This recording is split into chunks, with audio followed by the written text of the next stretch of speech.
কথাগুলো বোঝার আগে আমরা আজ বুঝবো আকাশ জমিনের মালিককে। আর একটু আসতে বলেন। গত বছর শ্রোতার সংখ্যা ছিল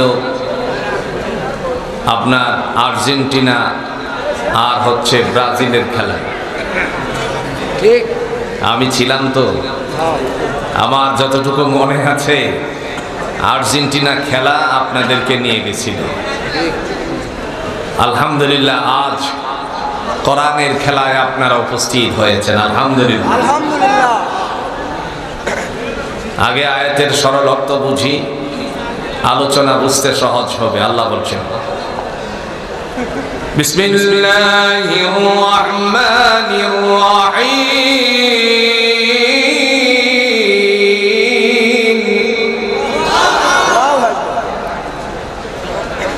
আওয়ালাইসা আল্লাযী খালাকাস সামাওয়াতি ওয়াল আরদা বিকাদিরিন আলা আন ইয়াখলুকা মিসলাহুম বালা ওয়া হুয়াল খাল্লাকুল আলীম।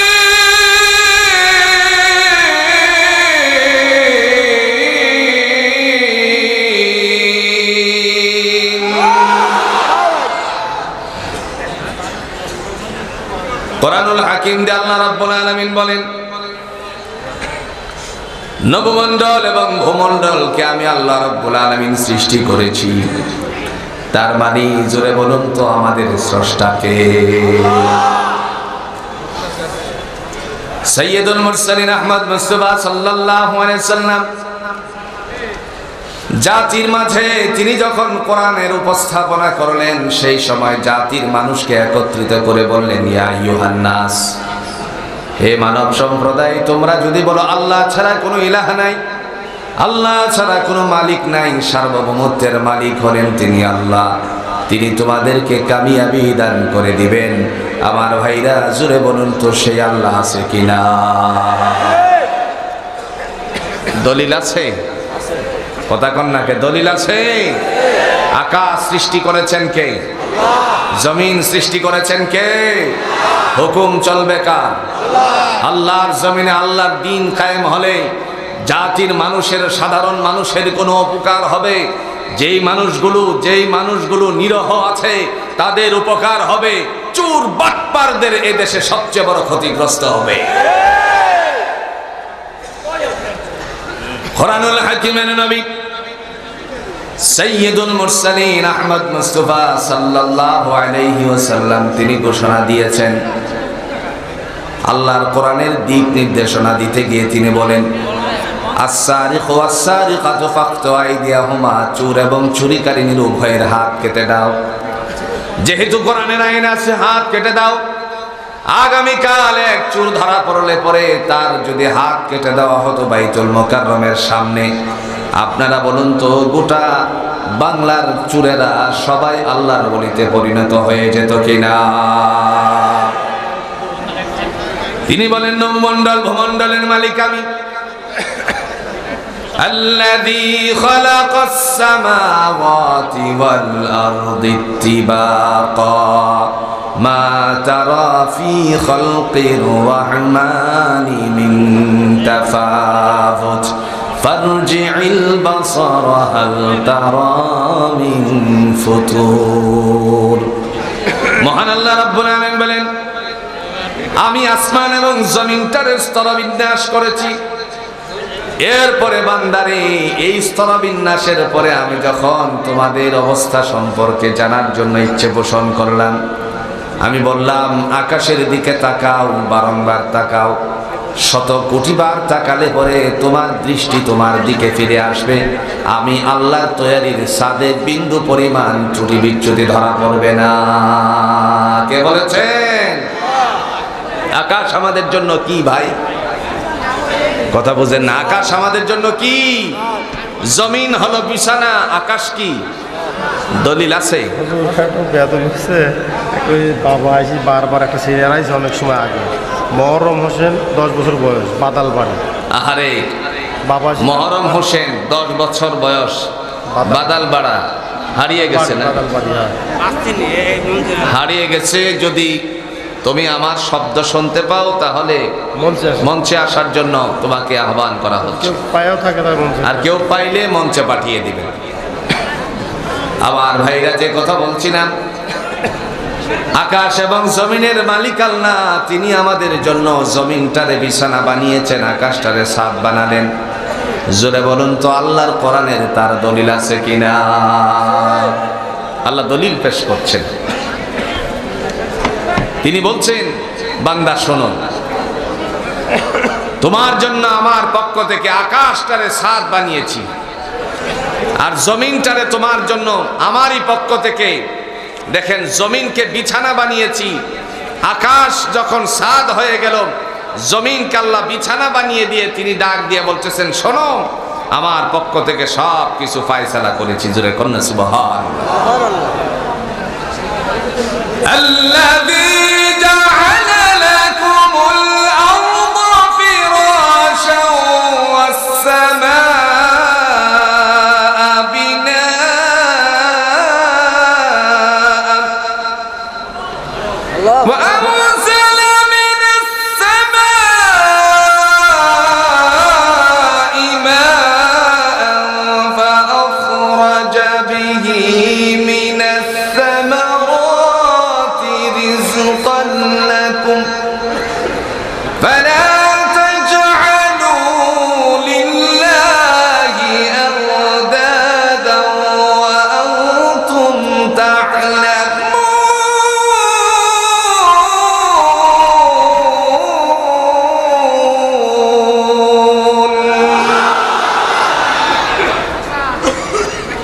সূরাতুল বাকারার 12 নম্বর আয়াতে, 3 নম্বর পৃষ্ঠার 12 নম্বর আয়াতের মধ্যে আল্লাহ পাক রব্বুল আলামিন তিনি ডাক দিয়ে বলেন, আল্লাযী জাআলা লাকুমুল আরদা ফিরাশা, বান্দারে, তোমাদের জন্য আমি জমিনটারে বানালাম বিছানা। জমিন বিছানা, এমন বিছানা, মনে করেন আপনাদের পাবনার সবচেয়ে শ্রেষ্ঠ মানুষ, ধনী মানুষ যদি মারা যায়, জোরে বলুন তো, তার জন্য আসল বিছানাটা কি হবে? আরো জোরে বলেন, কি হবে? মাটি হবে। কোরআন দিয়ে আল্লাহ দলিল পেশ করেছেন, মিনহা খালাকনাকুম ওয়া ফিহা নুঈদুকুম ওয়া মিনহা নুখরিজুকুম তারাতান উখরা। আল্লাহ বলেন, তোমাকে এই মাটির থেকে সৃষ্টি করা হয়েছে, এই মাটিতেই তোমাকে রাখা হলো, আবার এই মাটির থেকে উত্তোলন করা হবে। আমরা কে কি করেছিলাম সব কিছু আল্লাহর কাছ থেকে বুঝে নেওয়ার জন্য। জোরে বলেন ঠিক কিনা? তিনি ডাক দিয়া বলেন, জমিনকে বিছানা বানালাম, আকাশকে ছাদ বানিয়ে শেষ করে দেইনি। বান্দারে, তোমার জন্য আমার পক্ষ থেকে ফায়সালা হলো, এই আকাশ শুধু আকাশ নয়, সেটা শুধু ছাদ নয়, আমি আকাশে ঝর্ণা দ্বারা সৃষ্টি করেছি, আর তার থেকে জমিনের মধ্যে পানি বর্ষণ করে দিয়ে রিজিকের ফায়সালা তোমাদের জন্য আমি আল্লাহ বর্ধিত করে দেই।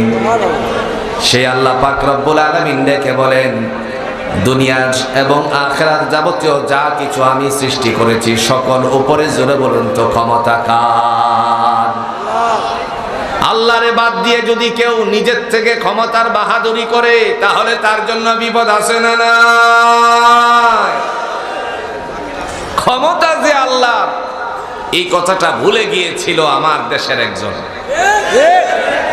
যার কারণে 41 পর্যন্ত সময়সীমা বেঁধে দিয়েছিল। আহারে, মনে পড়ে গেল এই মুসলিম উম্মাহের জাগরণ সৃষ্টিকারী কোরআনের আলোকে মানুষকে হেদায়েতের দিকে ডেকেছিলেন। কোরআনের জন্য নিবেদিত প্রাণ, জীবনটা কোরআনের জন্য ধরে দিয়েছিলেন। যিনি ছিলেন আল্লামা দেলোয়ার হোসেন সাইদি রহিমাহুমুল্লাহ। বলেছিলেন সেদিন, বেশি লাফালাফি করো না, গাছের গোড়া ধরে ঝাঁকুনি দিলে মামুর বাড়ি দিল্লি গিয়ে পড়বা, সেই দিল্লি গেছে। আজ আমরা সেই কথাগুলো যেন স্মরণের মধ্যে রেখে দিলাম, গেঁথে রাখলাম। আর সেখানেই চলে গেল, কারণ তার ভাষ্য ছিল এখন বলছে এক মাঘে শীত যায় না, কথা কন না কেন? যায় না। এক মাঘে শীত যায় না, এই কথা যদি আগে জানা থাকতো তাহলে এই জাতির মধ্যে তামাশা খেলতো না। ক্ষমতা কার? আল্লাহ। দলিল আছে? আছে। কথা কন না কে? দলিল আছে?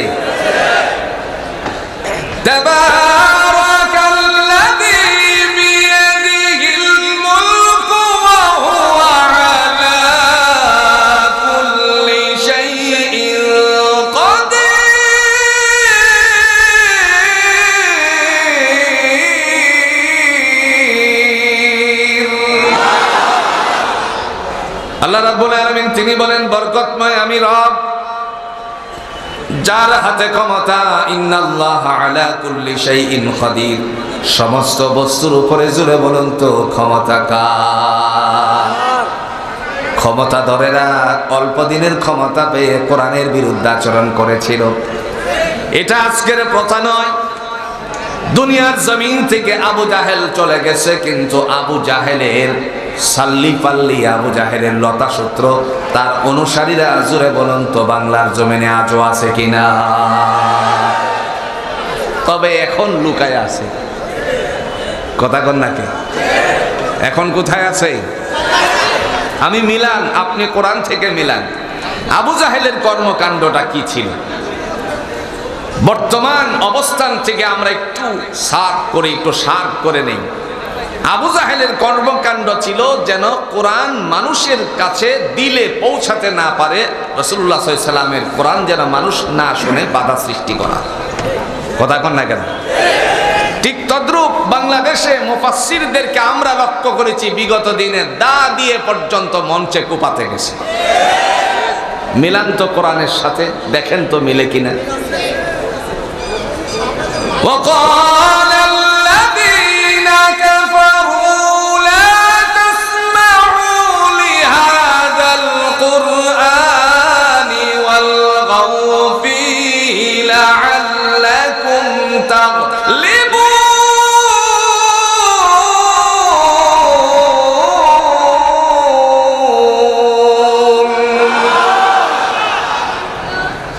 কোরআনুল হাকিম দিয়ে আল্লাহ বলে ওয়াকালাল্লাযিনা কাফারু, ওই সমস্ত অবাধ্যচারীর দল মানে আবু জাহেলের গ্রুপ, তারা বলতো লা তাসমাউ লিহাদাল কুরআন, আমার ভাতিজার কোরআন তোমরা শ্রবণ করিও না। যদিও মানুষের কানে কানে পৌঁছাতে সক্ষম হয়, ওয়ালগাউ ফীহি লাআল্লাকুম তাগলিবুন, সেখানে তোমরা হট্টগোল সৃষ্টি করিও যাতে করে আমার ভাতিজার কোরআন মানুষের অন্তরকরণে বিদ্ধ না হয়। আর বিগত দিনে তাফসিরুল কোরআন মাহফিল হলে পরে ডিসি সাহেবের পারমিশন লাগতো, কথা কন না কেন? ওই পারমিশন নিয়েই শেষ নয়, আর একটা অ্যাপ্লিকেশন জমা দিতে হতো আপনার উপজেলা মিলনায়তনে ইউনূস সাহেবের কাছে, সেটাই শেষ নয়, আবার যেন থানা ইনচার্জের কাছে জমা দেওয়া লাগতো। এইভাবে ধাপে ধাপে যখন দেখা যেত, এইগুলো জমা দেওয়ার পরে বলতো আলোচক কে আসবে। যদি বলা হতো কুষ্টিয়া থেকে আমির হামজা আসবে, সর্বনাশ, এই মাহফিল করতে দেওয়া যাবে, কথা কন না কেন? কুষ্টিয়া থেকে আমির হামজা আসবে, সর্বনাশ, এখানে এটা দেওয়া যাবে না। যদি বলা হয় আমির হামজা কি বলেছিল, উত্তরে আসবে কোরআনের কথা বলেছিল। পথহারা মানুষগুলোকে পথের দিকে দিশা দেওয়ার জন্য আল্লাহর বান্দা সঠিক তথ্যগুলো উদ্ঘাটন করার কারণে, উপস্থাপনার কারণে দেখা গেল ওই সময়টার মধ্যে বাধা সৃষ্টি শুধু নয়, রাতের বেলায় 2 থেকে 2.5 কিলোমিটার পর্যন্ত দৌড় খাইতেও হয়েছে।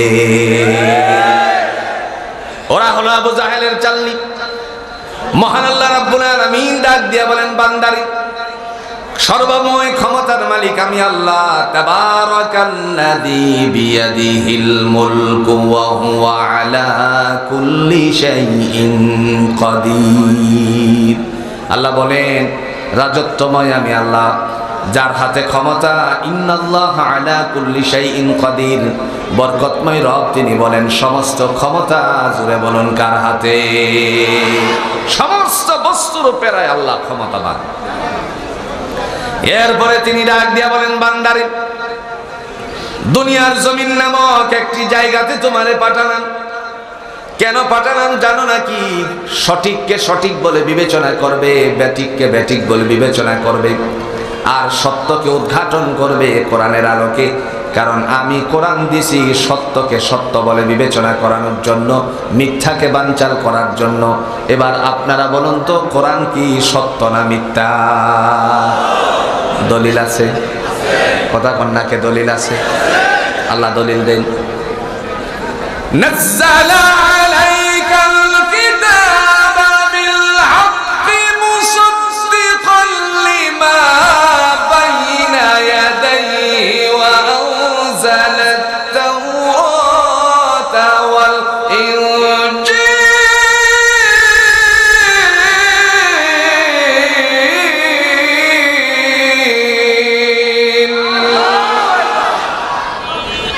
মহান আল্লাহ রাব্বুল আলামিন বলেন, নাযালা আলাইকাল কিতাবা বিল হক, আমি এই কোরআনকে সত্যরূপে অবতীর্ণ করেছি, মুসাদ্দিকাল লিমা বাইনা ইয়াদাইহি ওয়া আনজালাত তাওরাত ওয়াল ইনজিল, সত্যায়নকারী হিসাবে তাওরাত এবং ইনজিলের। আমার ভাইরা, কোরআন যেখানে আছে শান্তি, জুড়ে বলুন তো সেখানে আছে কিনা? পৃথিবীর যত পুস্তকগুলো আপনি দেখবেন, লেখক লেখনীর মধ্যে ত্রুটি বিচ্যুতি আছে কিনা জ্ঞাতার্থে মানুষকে জানেন। কিন্তু আমরা যে কোরআন পেয়েছি, এই কোরআনটাকে যদি চুলচেরা ব্যাখ্যা বিশ্লেষণের মধ্যে কেউ তাকায়, আর এমত অবস্থায় যদি বলতে পারে আমার কোরআনটার মধ্যে ভুল আছে, তাহলে কোরআন মিথ্যা হয়ে যাবে। আল্লাহ বলেন, দুনিয়ার যত পুস্তক আছে তার ঊর্ধ্বে প্রাধান্য আমার কিতাব দিয়েছি, যার মধ্যে বিন্দু পরিমাণ সন্দেহেরই অবকাশ নাই। জোরে বলেন ঠিক কিনা? দলিল আছে? কথা কন্যাকে দলিল আছে? আল্লাহ দলিল পেশ করেন।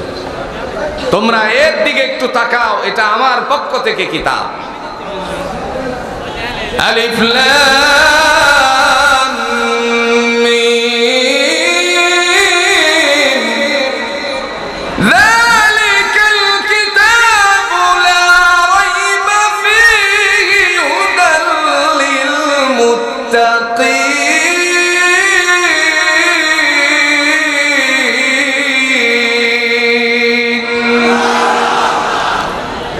আলিফ লাম মিম আই হারফুল মুকাত্তাআত ওয়াল্লাহু আ'লামু বিমুরাদিহি। কোরআনের যত জায়গায় আপনার এরকম ব্যাখ্যা দেখবেন, যত জায়গায় লেখা আছে আলিফ লাম মিম হা মিম সাদ ইয়াসিন কাফ নুন, এই সমস্ত কথাগুলো জোরে বলুন তো কেবল জানে কে? যদি আপনি মনে করেন মক্কার প্রধান ইমামকে আপনাদের এই বাইকুলা ইয়াকুবিয়া দাখিল মাদ্রাসায় এনে উপস্থিত করে বলেন, হুজুর আপনি বলেন, আপনি তো আল্লাহর ঘরের প্রধান ইমাম, আপনি বলেন শেখ সুদাইস সাহেব, আপনি বলেন এই আলিফ লাম মিমের অর্থ কি? তিনিও এক কথাই বলবেন, আল্লাহু আ'লামু বিমুরাদিহি, এর যে কি মর্মার্থ কেবল আল্লাহ ছাড়া কেউ জানে না। এরপরে তিনি ডাক দিয়ে বলেন, যালিকাল কিতাব, এটা এমন একটি গ্রন্থ, লা রাইবা ফীহি আই লা শাক্কা ফীহি, যার মধ্যে বিন্দু পরিমাণ সন্দেহের অবকাশ নাই, হুদাল লিল মুত্তাকিন, পথ প্রদর্শক মুত্তাকিনদের জন্য। জোরে বলুন তো এই কোরআনটা নাজিল করেছেন কে? আমার ভাইরা, কোরআন অবতীর্ণ করে আল্লাহ ডাক দিয়েছেন, বান্দারে আওয়ালাইসাল্লাযী খালাকাস সামাওয়াতি বিকাদিরিন আলা আন ইখলাকা মিসলাহুম বালা ওয়া হুয়াল খাল্লাকুল আলীম। তিনি বলেন নবমণ্ডল এবং ভূমণ্ডলকে, জুড়ে বলেন, সৃষ্টি করেছেন কে? আরেকটু আস্তে বলেন কে? দুনিয়ার জমিনে আল্লাহ ছাড়া আর কোনো ইলাহ নাই, আল্লাহ ছাড়া কোনো আইন চলবে? আরেকটু জোরে বলেন, আল্লাহর আইন ছাড়া কোনো আইন চলতে পারে? কোরআনে দলিল আসেনি? কথা কন্যাকে দলিল আসেনি? আল্লাহ দলিল দেন। ওয়া মান ইয়াবতাগি গায়রাল ইসলামি দীনান ফালান ইউকবালা মিনহু ওয়া হুয়া ফিল আখিরাহ ফালান ইউকবালা মিনহু ওয়া হুয়া ফিল আখিরাতি মিনাল খাসিরিন।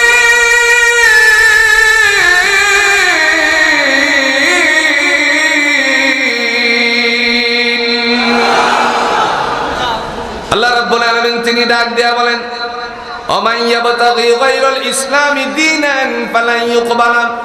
ইসলাম ছাড়া, আল্লাহর সেই সমস্ত বিধানাবলী ছাড়া কোনো মতাদর্শ আল্লাহর কাছে গ্রহণীয় নয়। তার মানে রাম বাম যাবতীয় যা কিছু আছে সবগুলো বানচাল, একমাত্র কোরআন। ওই জুড়ে বলুন তো বিধানাবলী কার?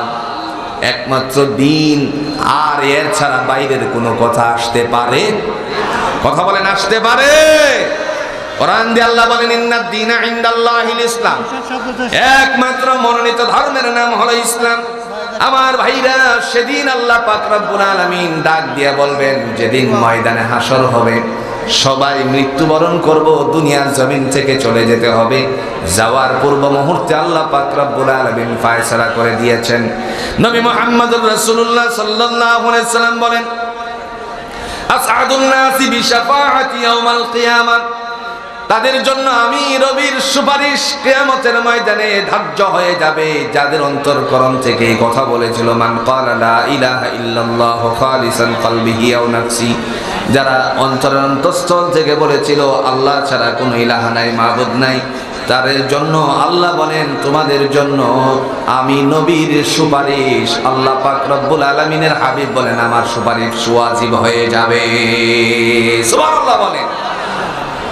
কারণ আল্লাহর দ্বীন ছাড়া অন্য কোনো মতাদর্শ মেনে নেওয়া যাবে? কথা কন্যাকে মেনে নেওয়া যাবে? ব্যবসার কথা উল্লেখ করেছেন আল্লাহ। দেখেন, পণ্য হবে দুইটা, একটা হবে হেদায়েত আর একটা হবে গুমরাহি। যারা হেদায়েতকে বাদ দিয়ে গুমরাহি খরিদ করে, এই ব্যবসাটার মধ্যে সে কষ্টিং কালেও সফলতা অর্জন করতে পারবে না। কে বলেছেন? একটু জোরে বলেন, কে বলেছেন? সাবেক সংসদ সদস্য আল্লাহ ছাড়া কষ্টিং কালেও ওই ব্যবসাটার মধ্যে তারা সফলতা অর্জন করতে পারবে না। দলিল আছে? কথা কন্যাকে দলিল আছে? কোরআনে আল্লাহ দলিল পেশ করেন।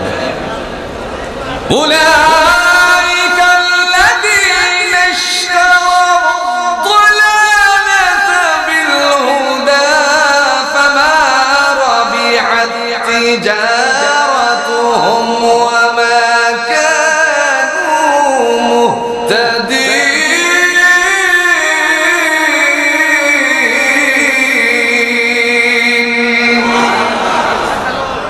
ওই সমস্ত মানুষের কথা তুলে ধরলেন যারা হেদায়েতকে বাদ দিয়ে গুমরাহি খরিদ করেছে, এরা কষ্টিং কালেও ব্যবসাটার মধ্যে সফলতা অর্জন করতে পারে নাই। তার মানে স্পষ্ট হয়ে গেল, যারা কোরআনের বিরুদ্ধাচরণ করেছে এরা কষ্টিং কালেও হেদায়েত পায় না। ঠিক কিনা বলে? মানুষ যখন মারা যাবে, কবরস্থ করার পরে দয়াময় আল্লাহ পাক রব্বুল আলামিন একদিন আমাদেরকে সেই কবর থেকে উঠাবেন। উঠানোর পরে ডাক দিয়ে বলবেন, আমি বলেছিলাম কোরআন দিয়ে সূরা ইয়াসিনের শেষ আয়াতের আগের আয়াতে, তার মানে 81 নম্বর আয়াতের মধ্যে বলেছিলাম, আসমান জমিনের মালিক আমি আল্লাহ, সুতরাং একদিন তোমাদেরকে আমার সামনে উপস্থিত হতে হবে। সেই দিনের অপেক্ষায় তোমরা অনেকেই ছিলে, আবার আমার উপরের নিয়ামতের শুকরিয়া আদায় করেছিলে। আমি যে তোমার মাঝে দ্বীন দিয়েছিলাম, ইসলামের দৌলত দিয়েছিলাম, কোরআন দিয়েছিলাম, এই কোরআনটা মোতাবেক তুমি জীবন পরিচালনা করেছিলে। আল্লাহ পাক রব্বুল আলামিন সেদিন ডাক দিয়া বলবেন, তোমরা সোজা আমার কাছে চলে আসো। সেদিন ঘুমন্ত অবস্থা থেকে জাগ্রত করবেন আল্লাহ, বাকি সবাই ঘুমিয়ে থাকার পর জাগিয়ে দিবেন কে? সিরাজুল ইসলাম সর্দার সাবেক সংসদ সদস্য রবিউল ইসলাম, তার পক্ষে তিনি ৬,০০০ টাকা দান করেছেন। আল্লাহ কবুল করুক, সকলে বলো না। অসুস্থ দোয়া চেয়েছেন, আল্লাহ যেন তাকে পরিপূর্ণ সুস্থতা দান করে। আমার ভাইরা, যে কথাটি বলছিলাম, ঘুমিয়ে থাকার পরে আল্লাহ ঘুম থেকে জাগ্রত করাবেন। কোরআন দিয়ে তিনি দলিল পেশ করেছেন, ওয়ানুফিখা ফিস সূরি ফাইদা হুম মিনাল আজদাসি ইলা রাব্বিহিম ইয়ানসিলুন ক্বালু ইয়া ওয়াইলানা মান বা'আসানা মিন মারকাদিনা হাযা মা ওয়া'দার রাহমান ওয়া সাদাকাল মুরসালুন। আল্লাহ রাব্বুল আলামিন তিনি বলেন, যখন সিংহা ফুৎকার দেওয়া হবে, কবরগুলোকে উন্মোচিত করা হবে, কবরগুলো উন্মোচিত করার পরে মহান আল্লাহ পাক রব্বুল আলামিনের পক্ষ থেকে ফয়সালা করে দেওয়া হবে। এমন সময় আল্লাহ পাক ডেকে বলবেন, জগতের মানুষেরা শোনো, তোমার জন্য আমার পক্ষ থেকে ফয়সালা করে দিয়েছি। কবরগুলো উন্মোচিত হওয়ার পর সবাই কবর থেকে উঠবে। সেদিন মানুষেরা বলবে, কে আমাদেরকে নিদ্রা থেকে জাগালো? মনে পড়ে যাবে আর বলবে, ও মহান আল্লাহ রাব্বুল আলামিনই তো আমাদেরকে এই কথার অঙ্গীকার করেছিলেন। সুবহানাল্লাহ। সবাই কবর থেকে উঠে তারপরে দৌড়ে হাসরের ময়দানে উপস্থিত হব। সেদিন দরবারে উপস্থিত হওয়ার পরে, ময়দানে হাসরের উপস্থিত হওয়ার পরে আল্লাহ পাক বলবেন, জগতের মানুষেরা তোমরা দুনিয়াতে কে কি করেছিলে সব আমার কাছে জমা হয়ে আছে। আপনারা বলুন তো, ছোট বড় সকল ন্যায় অন্যায় জুড়ে কোন জমা করে রেখেছেন কে? দুই কাঁধে দুইজন পাহারাদারের দায়িত্ব আছে কিনা? একটু জোরে কোন না। আমার কথা আপনাদেরকে বুঝাতে কোনো কষ্ট হচ্ছে নাকি? আপনাদের বুঝতে কোনো কষ্ট হচ্ছে? দু কাঁধে দুজন ফেরেশতার কথা আছে তো? তারা কি করছে বলেন তো? লিখতেছে। ফেরেশতাদের নাম কি? আরেকটু জোরে বলেন, সবাই বলেন। অল্প কজনে বললেন। ফেরেশতাদের নাম কি? কোথায় পাইছেন?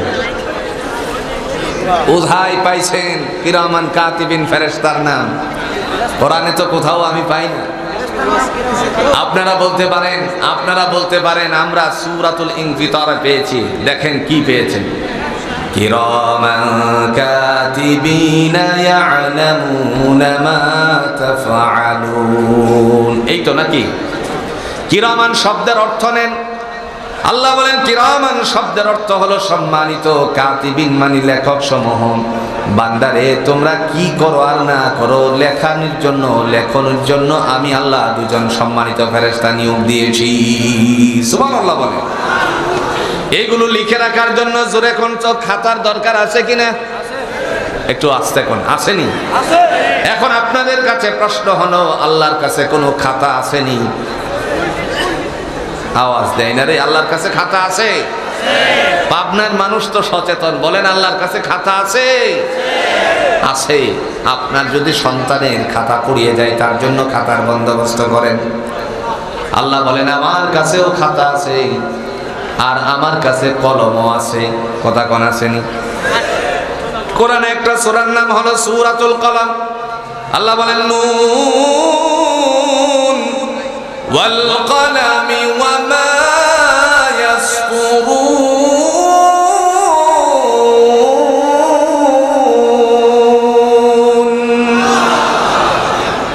মহান আল্লাহ রাব্বুল আলামিন দেখে বলেন, শপথ কলমের।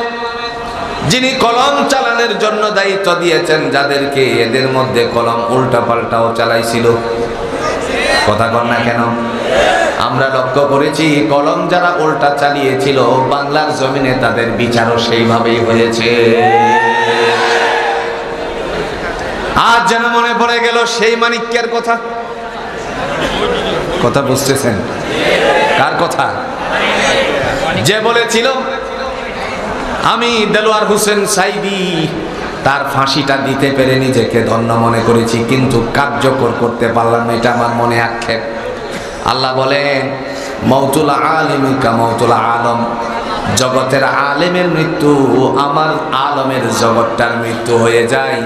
সেদিন আমরা লক্ষ্য করেছিলাম আল্লাহর বান্দা জমিন থেকে বিদায় হয়ে যাওয়ার কয়েক মিনিটের ভিতরে আল্লাহ জমিনটার একটা নাড়া দিয়ে চারদিকে বুঝাইয়া দিছে। ফাঁসি দিতে পারলে নাকি সে নিজেকে ধন্য মনে করতো। আল্লাহকে রশি তোর জন্য আমি রেখে দিয়েছি। আরামের বিছনা ছেড়ে, আপনারা দেখেছিলেন আরামের বিছানা ছেড়ে কলা পাতা তার বিছনা হয়েছিল। গলায় যেন কি ছিল? কথা কন্যাকে গলায় যেন কি ছিল? গামছা। গলায় গামছা ধরে ধরে জিজ্ঞেস করেছিল আপনার নাম কি? আমার নাম সাইফুদ্দিন মোহাম্মদ। কথা কন নাকি? বিচারপতি, সাবেক বিচারপতি সাইফুদ্দিন মোহাম্মদ মানিক কো মানকে কথা বুঝেন নাই, কথা বুঝেন নাই। ফাঁসির দড়ি ঝুলানোর জন্য, ফাঁসির দড়িতে ঝুলানোর জন্য সেপাই তারা করেছিল। আল্লাহ তার গলার মধ্যে গামছা পেছানোর রশির মতন বানিয়ে তাকে ধরা হয়েছে। কথা কোন ঠিক? দুনিয়ার জমিনে বিচারক বিচার করতে গিয়ে নানা ধরনের চল চাতুরি নিয়েছে, কিন্তু আল্লাহ পাক রব্বুল আলামিনের বিচার জোরে বলুন তো তার ময়দানে আছে কিনা? দেখেন আল্লাহর বিচারটা কেমনে করবে। হাশরের ময়দানে উপস্থিত করার পরে রব্বে কারীম ডাক দিয়ে বলেন, আমার কাছে খাতা আছে। কি আছে? জোরে কোন কি আছে? খাতা আছে। নবী মুহাম্মদ সাল্লাল্লাহু আলাইহি ওয়াসাল্লামকে আল্লাহ প্রশ্ন করেছেন, ওয়ামা আদরাকা মা ইল্লিয়ুন।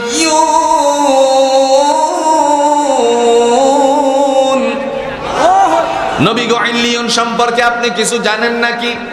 আল্লাহ নিজেই উত্তর দিয়ে বললেন, কিতাবুম মারকুম, এটা হলো হিসাবের খাতা। তার মানে হিসাবের খাতা জুড়ে বলুন তো আছে কার কাছে? সেদিন আল্লাহ পাক রব্বুল আলামিন হাশরের ময়দানে উপস্থিত করবেন।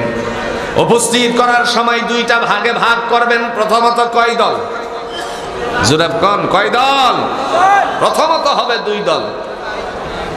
এরপরে আল্লাহ পাক আরো তিনটা দলে বিভক্ত করবে। তিন দলের মাঝখানে যে দল হবে তারা হবে শুহাদাদের দল। জোরে কন্যা সুবহানাল্লাহ।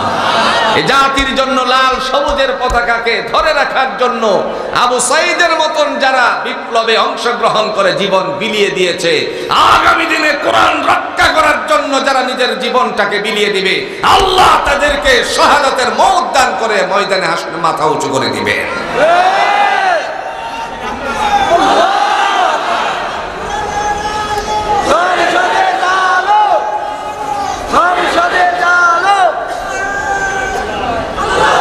আমার ভাইরা, যে কথাটি বলছিলাম, আল্লাহ সেদিন দুটা দলে বিভক্ত করবেন। একটা দল হবে ডান দিকে, আরেকটা দল হবে বাম দিকে। দুনিয়াতে যারা বামপন্থী ছিল তাদের জন্য বিপদ জোরে কণ্ঠ আছে কিনা? প্রথম নাম্বার দলের মধ্যে এক দল হবে ডান দিকে, আরেক দল বাম দিকে। দলিল আছে? কথা কন্যাকে আছে? দুইটা দল, এটার দলিল আগে নেন। আল্লাহ বলছেন, ওয়ামতাজুল ইয়াওমা আইয়ুহাল মুজরিমুন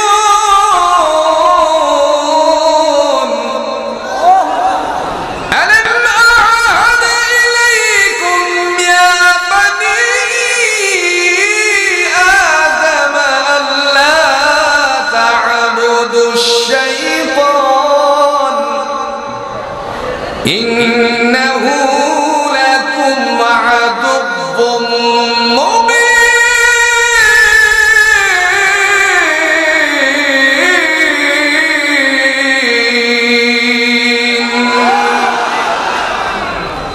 মহান আল্লাহ রাব্বুল আলামিন ডাক দিয়ে বলবেন, ওয়ামতাজুল ইয়াওমা আইয়ুহাল মুজরিমুন, বাধ্যগত দল থেকে অবাধ্যচারীর দলেরা পৃথক হয়ে যাও। তার মানে এক দল যাবে ডান দিকে, আরেক দল জোরে কোন দিকে?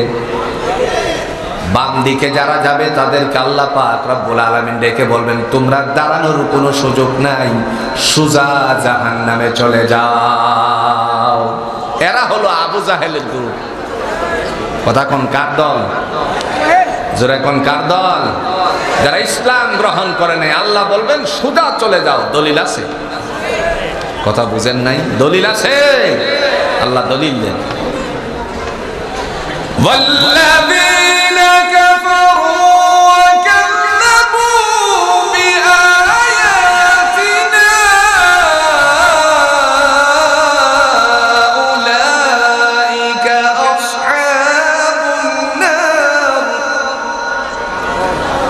أولئك أصحاب النار هم فيها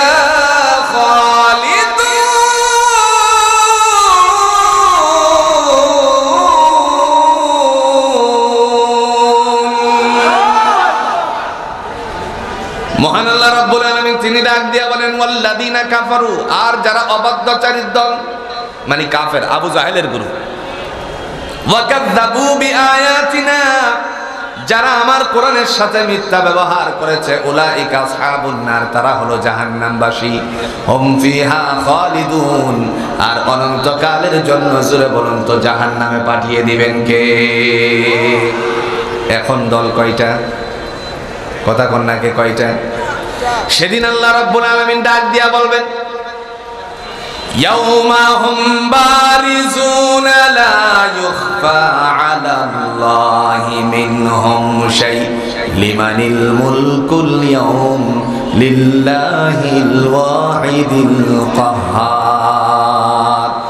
ওই দিবসে কাহারও কোনো ত্রুটি বিচ্যুতি গোপন করা হবে না। তিনি রেখে বলবেন লিমানিল মুলকুল ইয়াউম, আজকের রাজা বাদশাহী কার? ডাক দিয়ে বলা হবে লিল্লাহিল ওয়াহিদিল কাহ্হার, একমাত্র পরাক্রমশালী। জোরে বলুন তো তার নাম কি? মালিক, মালিক,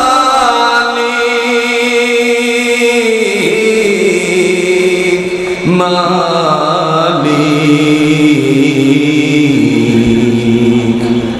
একটা ঘর বানিয়ে দিও, একটি ঘর বানিয়ে দিও।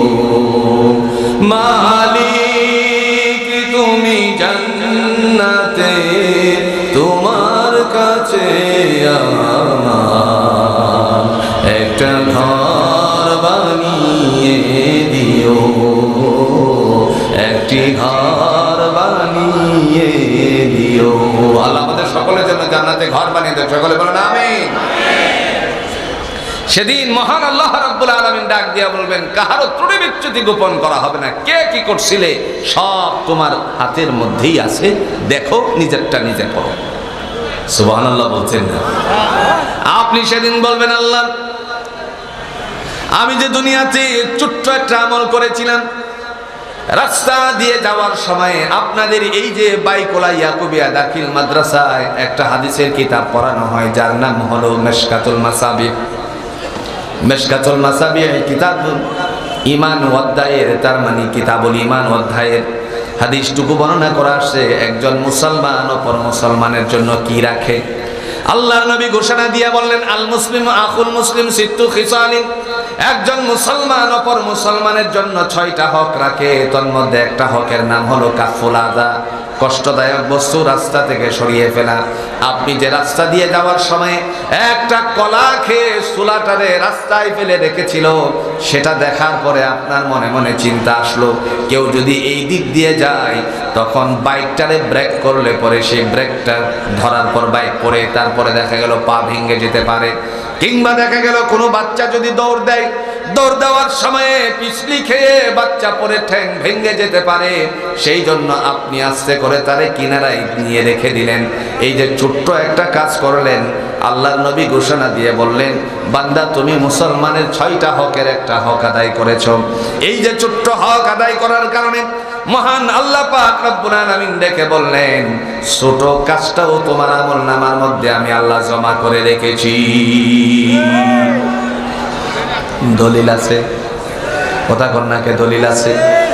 কোরআনুল হাকিমে আল্লাহ পাক রব্বুল আলামিনের পক্ষ থেকে সূরাতুল কামারের 52 নম্বর আয়াতের মধ্যে দলিল পেশ করেন, ওয়া কুল্লু সাগীরিন ওয়া কাবীরিন মুস্তাতার, বান্দারে ছোট বড় যতগুলো আমল আছে, ভালো হোক মন্দ হোক, সবগুলো আমি আল্লাহ রাব্বুল আলামিন আমার তোমার এই আমলনামার মধ্যে সংযুক্ত করে রেখেছি। কে রাখছে? একটু জোরে বলেন, কে রেখেছেন? আল্লাহ রাখছেন। সেদিন আল্লাহ বলবেন, যারা ডান দিকে আছো তোমরা সৌভাগ্যবান, বাম দিকে যারা থাকবে এরা বামপন্থী থাকবে।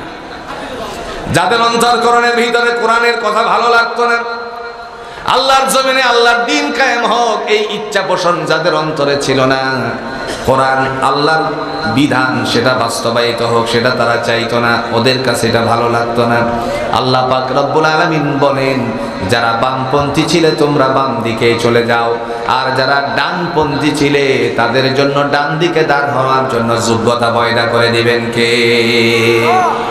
আপনি কোরআনের জন্য আন্দোলন করেছিলেন বন্ধু, খুব সহজ করে বুঝে নিবেন, দুনিয়ার জমিনে আর কোনো কিতাবের জন্য নয়, আসমানি গ্রন্থ কোরআনুল হাকিমের জন্য যে আপনি একটু এই জমিনে দিন কায়েমের আন্দোলন করেছিলেন। মনে মনে চিন্তা করতে পারেন আমার অনেক কষ্ট হয়েছে। এই কষ্টটার সফলতা তখনই আসবে যখন আপনি দুনিয়ার জমিন থেকে বিদায় হয়ে যাবেন।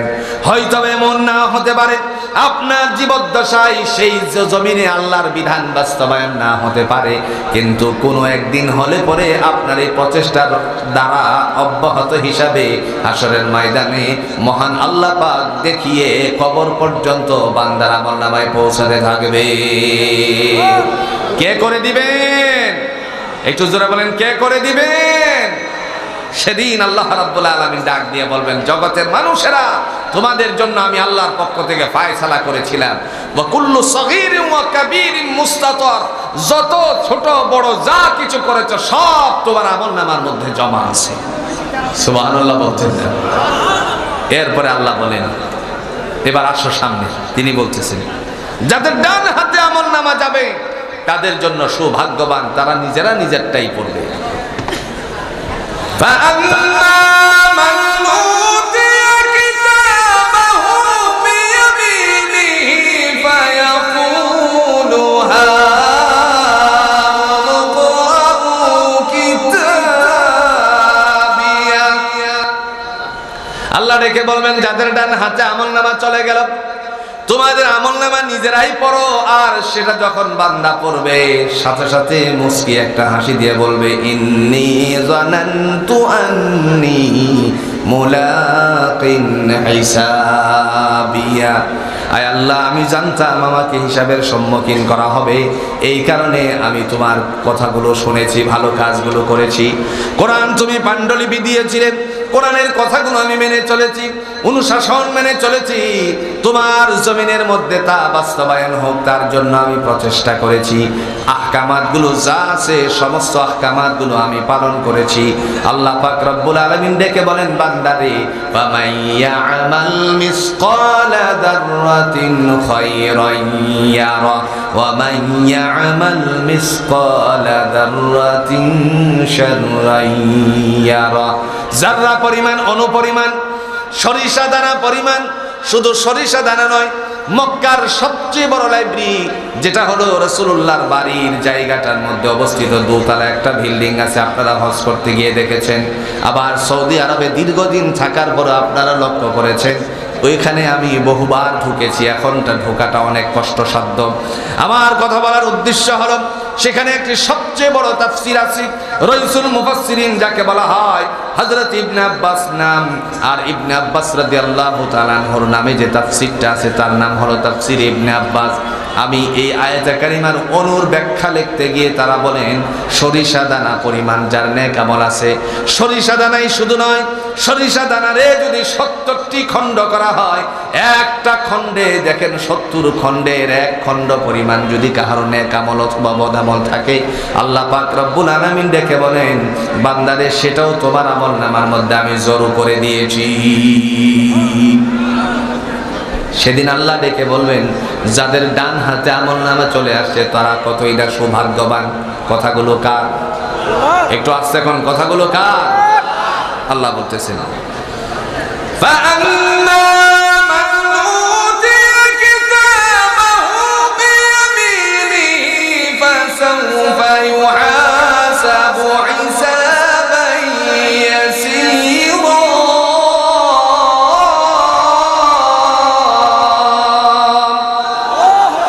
আল্লাহ বলেন, যাদের ডান হাতে আমলনামা দেওয়া হবে তাদের হিসাব নিকাশ আমি আল্লাহ সহজ করে দিয়েছি। তার মানে হলো যখন হিসাব নিকাশ সহজ, জোরে বলুন তো তার ঠিকানা আল্লাহ কি রেখে দিয়েছেন। আর যাদের বাম হাতে আমলনামা চলে গেল, ফাআম্মা মান উতিয়া কিতাবাহু বিয়ামিনিহি ফাসাউফা ইউহাসাবু হিসাবান ইয়াসীরা ওয়া ইয়ানকালিবু ইলা আহলিহি মাসরুরা। ডান হাতে আমলনামা যাদের আছে ওই মানুষগুলোকে ডাক দিয়া বলবে, তোমরা কতই না সৌভাগ্যবান, তোমাদের পুরুষ, তোমাদের মাতৃপুরুষ, পিতৃপুরুষ যাদের সাথে মিলেমিশে জীবন যাপন করেছিলে দুনিয়ায়, এদের সাথে মিলিত হয়ে যাও, কারণ আমি আল্লাহ আজকে একে অপরের সাথে মিলেমিশে থাকার জন্য বন্দোবস্ত করে দিয়েছি। সুবহানাল্লাহ বলে।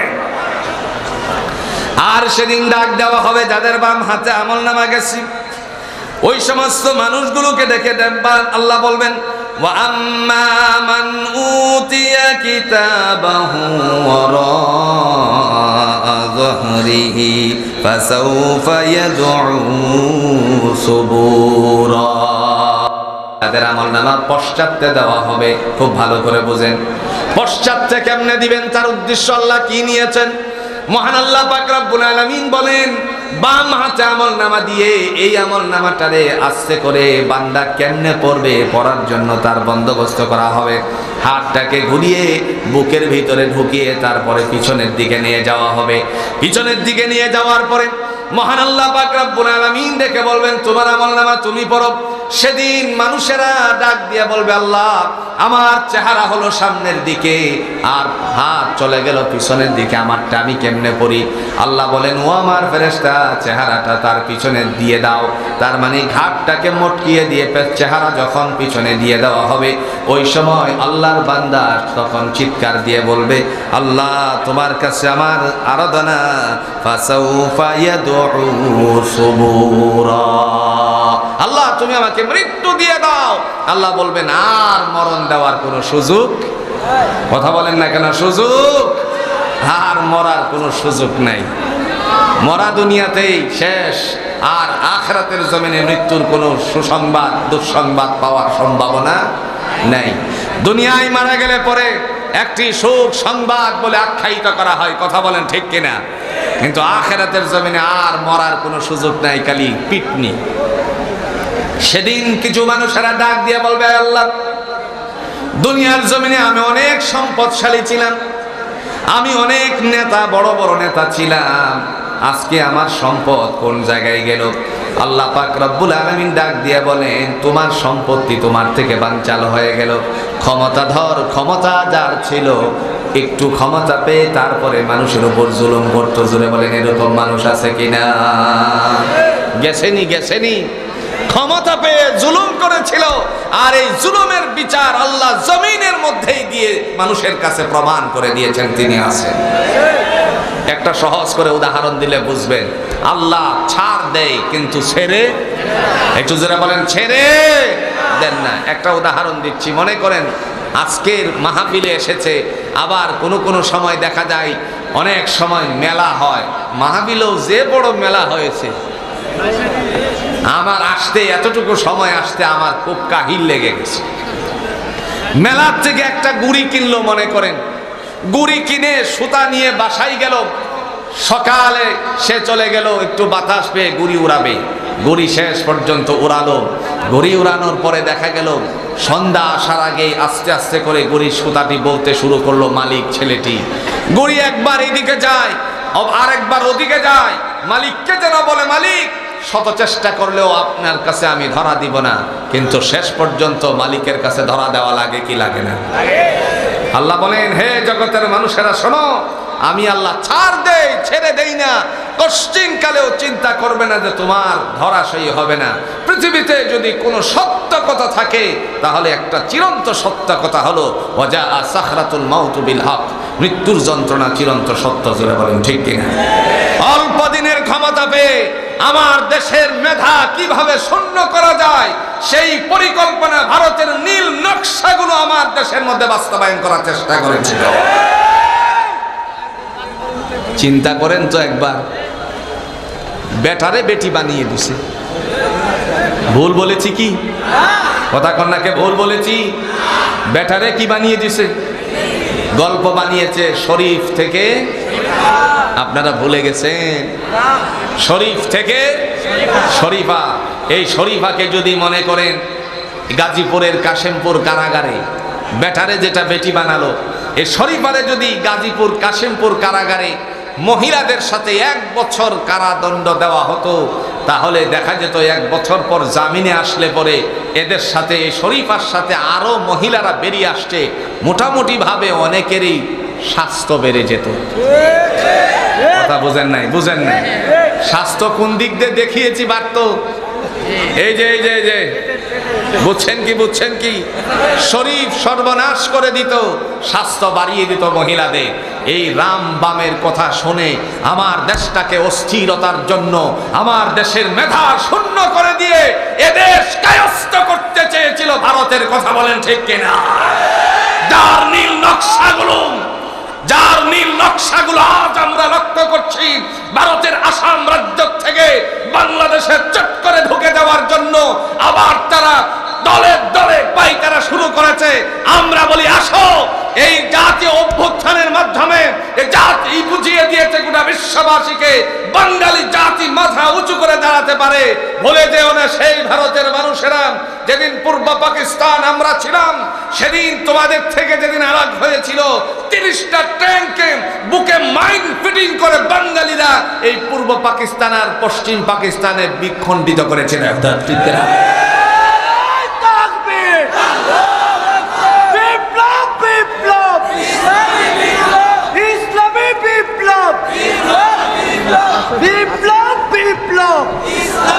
আমার ভাইরা, আজ দেখেন তো, ওই যে একটা হকার সাংবাদিক আছে ভারতে, আপনারা দেখেছেন তারে?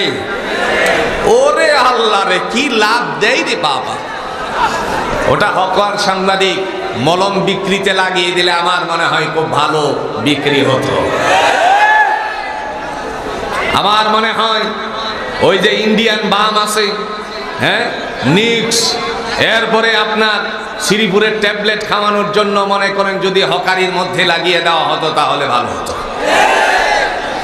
হকার সাংবাদিক বলে যে ভারতের যদি চট্টগ্রামটা হয়ে যেত তাহলে এত টাকা পয়সা খরচ হতো না, ভারতের জন্য ভালো হতো। তার মানে এটা আজকের পরিকল্পনা নয়, এরা চেয়েছিল বাংলাদেশের কিছু অঞ্চলকে নিয়ে যাওয়া। আর এই নিয়ে যাওয়ার নীল নকশা যার হাতে উঠিয়েছিল, সেই নীল নকশা উঠানোর যার হাতে ছিল, সে দিল্লির মাটিতে এখন বসে আছে। কথা কোন ঠিক কিনা? আবার ভাইরা, এই দিল্লিতে বসে বসে বাংলাদেশের মানুষকে বিপদগামী করার জন্য পায়তারা করছে। চক্রান্ত একে একে করে একটা একটা করে বাস্তবায়ন করার সে চিন্তা করছে। আবার শুনেছি নাকি আগামী 8 তারিখে দেশে আসার চিন্তা ভাবনা আছে। আপনারা আছেন তো? কথা কন্যাকে আছেন তো? সজাগ আছেন তো? যেইভাবে বটি দিয়ে, যেইভাবে লঘু বইটা দিয়ে বিরোধী দলের মানুষের উপর আক্রমণ করেছিল, বাংলাদেশ জামাত ইসলামীকে, বাংলাদেশ ছাত্র শিবিরের ছেলেদেরকে পিটিয়ে পিটিয়ে শহীদ করেছিল, ওই দিন আমরা ভুলে যাইনি। এদেশের মাটিতে আমাদের কথা স্মরণ আছে। যেদিন তোমাদের পিছনে লাগা হবে, সেদিন আমরা তোমাদেরকে এদেশ শুধু নয়, কত টুকুতে দূরে যাবে তার কোনো অস্তিত্ব খুঁজে পাবে না।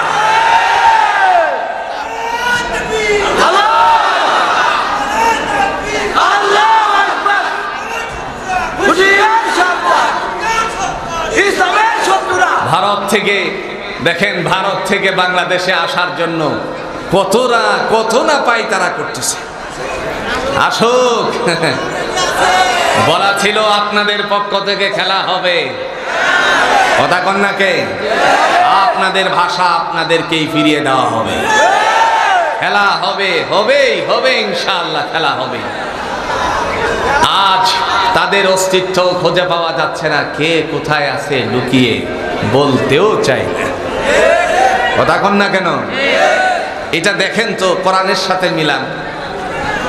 কোরআনুল হাকিম দিয়ে আল্লাহ বলেন, ওয়ামতাজুল ইয়াউমা আইয়ুহাল মুজরিমুন আলাম আ'হাদ ইলাইকুম ইয়া বানি আদম আল্লা তা'বুদুশ শাইতান ইন্নাহু লাকুম আদুউম মুবিন।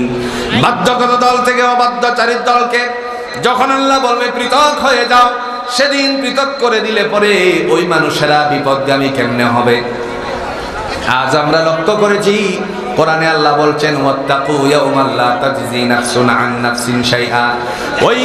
ওই আত্মাকের কথা বলা হলো, ওই দিবসকে ভয় করো যেদিন কোনো নফসের উপকারে আসবে না, যেদিন কোনো আত্মার উপকারে আসবে না।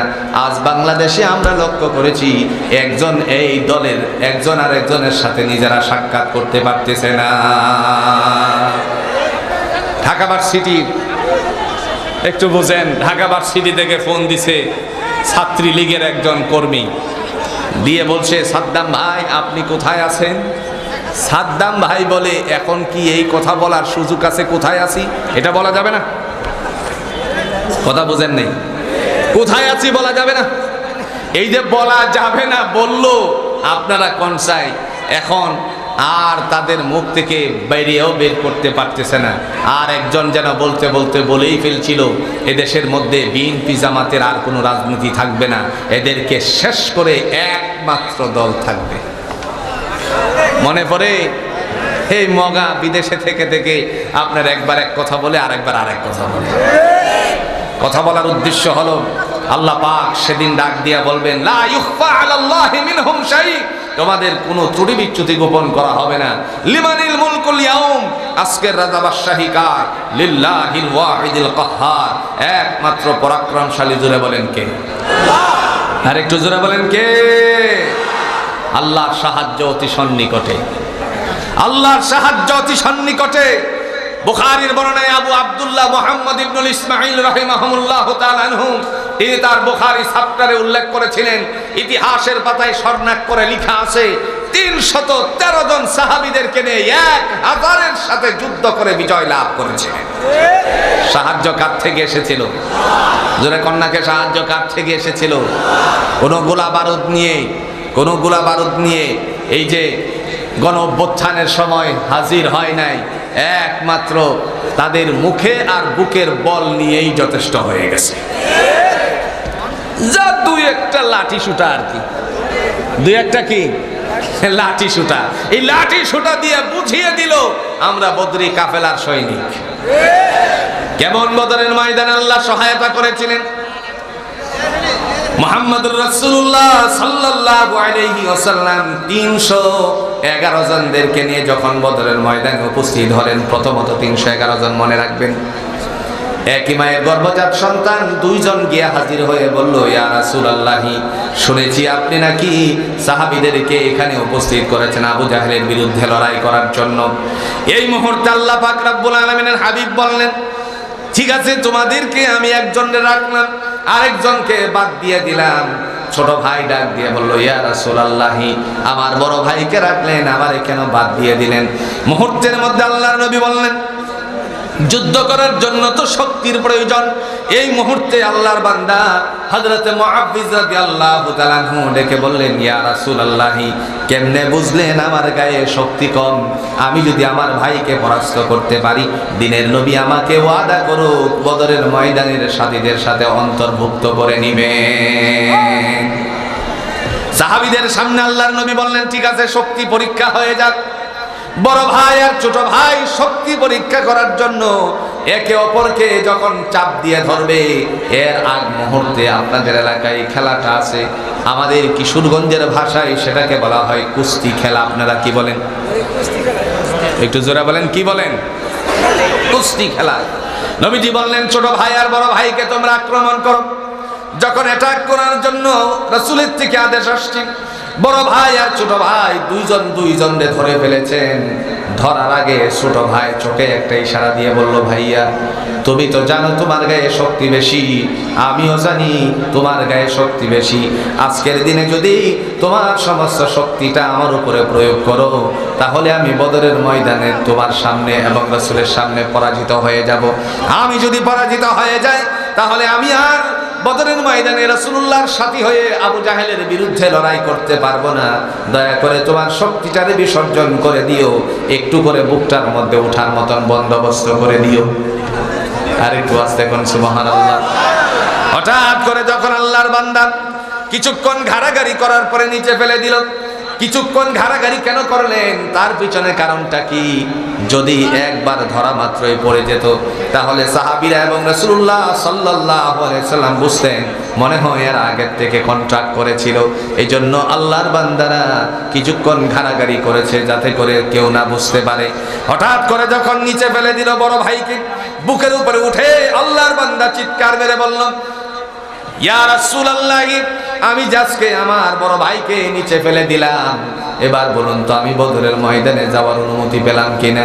সাথে সাথে আল্লাহর নবী ডাক দিয়ে বললেন, তোমাকেও আজকের বদরের ময়দানে যাওয়ার অনুমতি দিয়ে দিলাম, থাকার অনুমতি দিলাম। এই হলো 313 জন।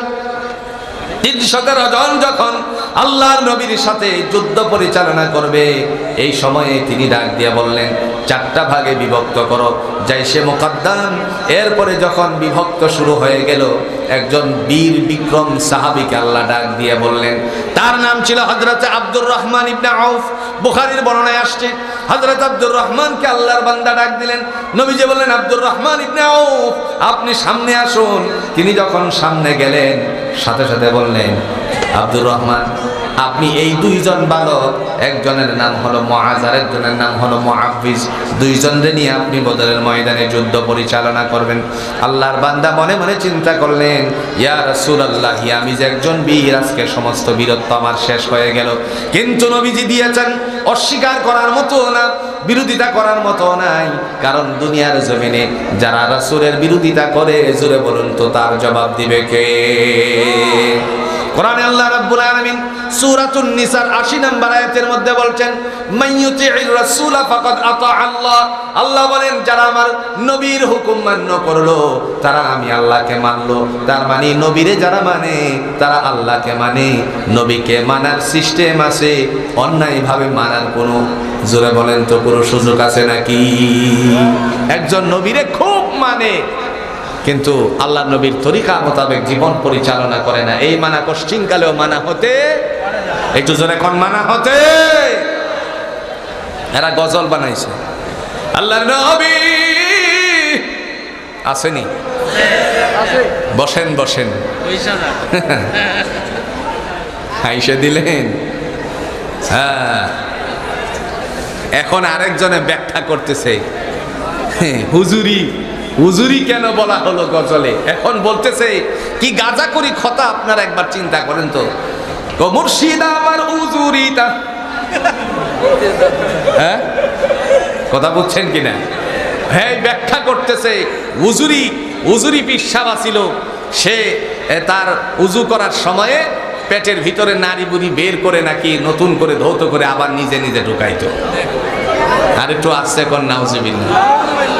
কত বড় গাঁজাখুরি কথা, যে গাঁজাখুরি আওয়াজ, সেই গাঁজাখুরি কথাই তো বের হবে। কথা বল না কেন? আমার ভাইরা, মহান আল্লাহ পাক রব্বুল আলামিন তিনি ডাক দিয়া বললেন, আমি আমার বদরি সাহাবীদের জন্য আকাশ থেকে ফেরেশতা দ্বারা সহায়তা করেছি। দেখেন, 313 জনকে নিয়ে শেষ পর্যন্ত আল্লাহর নবী যখন যুদ্ধের জন্য প্রস্তুত, এই সময় 2 জনকে তুলে দিলেন হযরত আব্দুর রহমান ইবনে আউফের কাছে।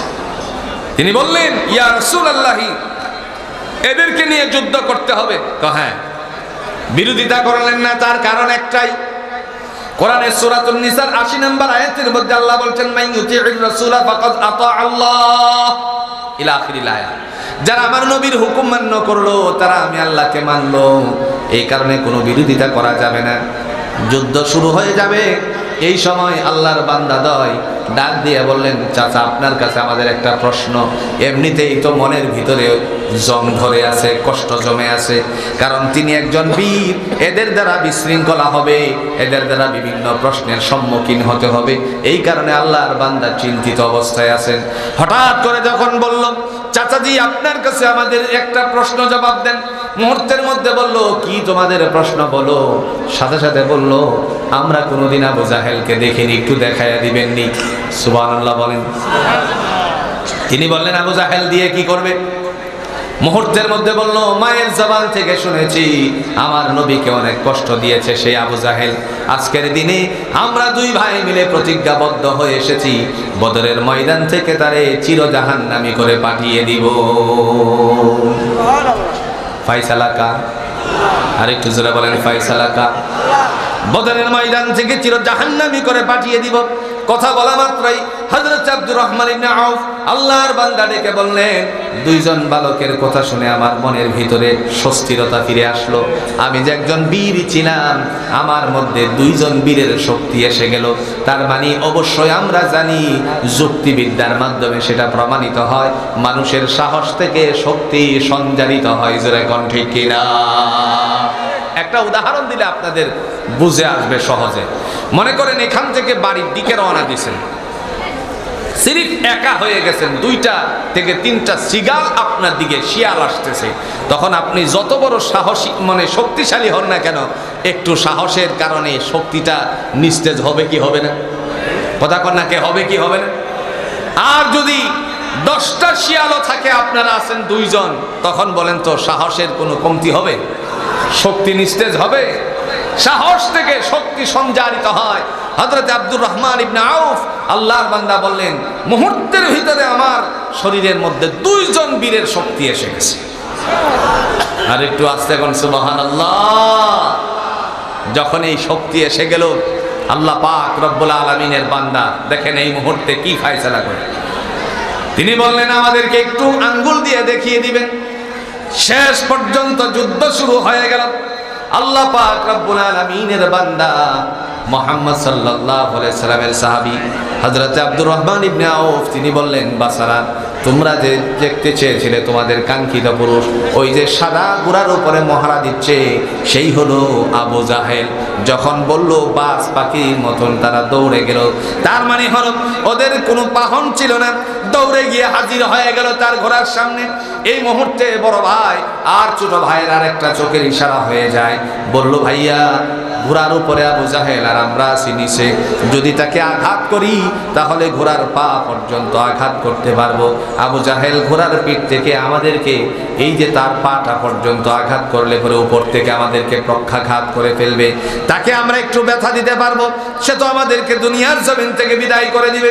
এই মুহূর্তে ইশারা দিয়ে বলে বলল, ইশারার মাধ্যমে বুঝালো, ভাইয়া তোমার হাতে যে তরবারি কানা আছে, রাঙ্গা তরবারি কানাকে সিক্ত হাতে ধারণ করো, আবু জাহেলের ঘোড়ার সামনের পায়ের মধ্যে আঘাত করো, আর ঘোড়ার পা যদি কেটে যায় সামনের দিকে ঝুঁকে যাবে, সে ঘোড়ার পিঠ থেকে পড়ে গেলে পরে আমি আমার তরবারি কানা দিয়ে শক্ত করে তার উপরে আক্রমণ করেছিল জাহান্নামী করে পাঠিয়ে দেব। বদরের ময়দানে 2 জন আল্লাহর বান্দা এই চিন্তা করে যুদ্ধ পরিচালনা করতে লাগলো। হঠাৎ করে আল্লাহর নবী দেখতে পেলেন 1000 সৈন্য নিয়ে আবু জাহেল একটা পাহাড়ের উপর অবস্থান নিয়েছে, আর 313 জন তারা নিচে অবস্থান নিয়েছে। এই মুহূর্তে আল্লাহর নবী তাদের দিকে লক্ষ্য করে আরেকবার লক্ষ্য করে সাহাবীদের চেহারার দিকে দেখলেন, সাহাবীদের চেহারা মলিন হয়ে গেল। এই মুহূর্তে আল্লাহর নবী ডাক দিয়ে আল্লাহর পায়ে সিজদারত হয়ে বললেন, মাতা নাসরুল্লাহ, আল্লাহ তোমার সাহায্য কোথায়? আল্লাহ ডেকে বলেন, আলা ইন্না নাসরাল্লাহিল করিব। নবী আমার, আপনার অতি সন্নিকটে আমার সাহায্য। রাসূল যেখানে সিজদা দিয়েছিলেন, যেই জায়গাটার মধ্যে সিজদায় পড়ে আল্লাহর কাছে বলছিলেন মাতা নাসরুল্লাহ, আজকে সেই জায়গাটার মধ্যে সবচেয়ে একটা সুন্দর মসজিদ করা হয়েছে। এই মসজিদটার নাম হলো মসজিদুল আরিশ। আমি এই মসজিদুল আরিশে বহুবার গিয়ে নামাজ পড়েছি, সালাত আদায় করেছি।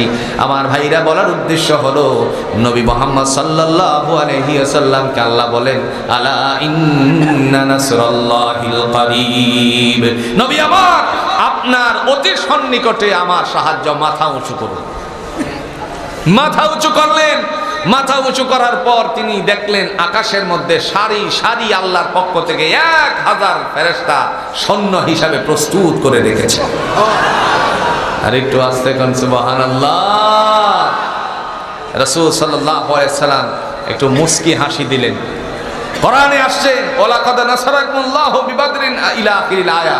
আল্লাহ বলেন, বদরের ময়দানে আমি আমার রাসূলের জন্য সাহাবীদের উদ্দেশ্যে সহায়তা দান করেছিলাম। কেমন সহায়তা করেছিলেন একবার দেখেন, কেমন সাহায্য ছিল। আল্লাহ বললেন, নবী আমার আকাশটার দিকে তাকান। রাসূল যখন আকাশের দিকে তাকালো, দেখলেন সারি সারি 1000 ফেরেশতা। তিনি মুস্কি হাসি দেওয়ার পর আল্লাহর কাছে এই হাসিটা মনোপুত হলো না। আল্লাহ বললেন, নবী আমার, আপনার কাছে যদি এই 1000-এ মনোপুত না হয়, আমি আপনার বদরি সাহাবীদের সহযোগিতার জন্য আরো 3000 মওজুদ করে রেখেছি। রাসূল সাল্লাল্লাহু আলাইহি ওয়াসাল্লাম আরেকটা মুস্কি হাসি দিলেন। আল্লাহ পাক বলেন 3000-এও যদি না হয় আমার পক্ষ থেকে আপনার সাহাবীদের জন্য 5000 মওজুদ করে রেখেছি। সুবহানাল্লাহ। আচ্ছা কোন চাই? জিবরাইল আমিন তো যথেষ্ট ছিল, এই 1000 আর 5000-এর দরকার ছিল?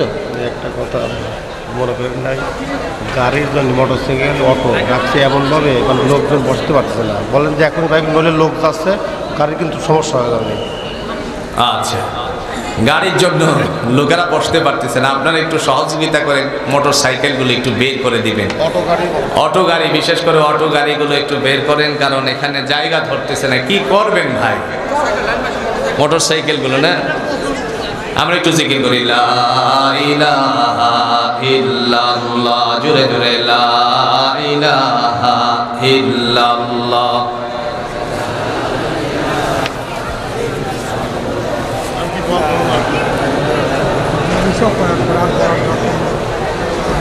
লা ইলাহা ইল্লাল্লাহ।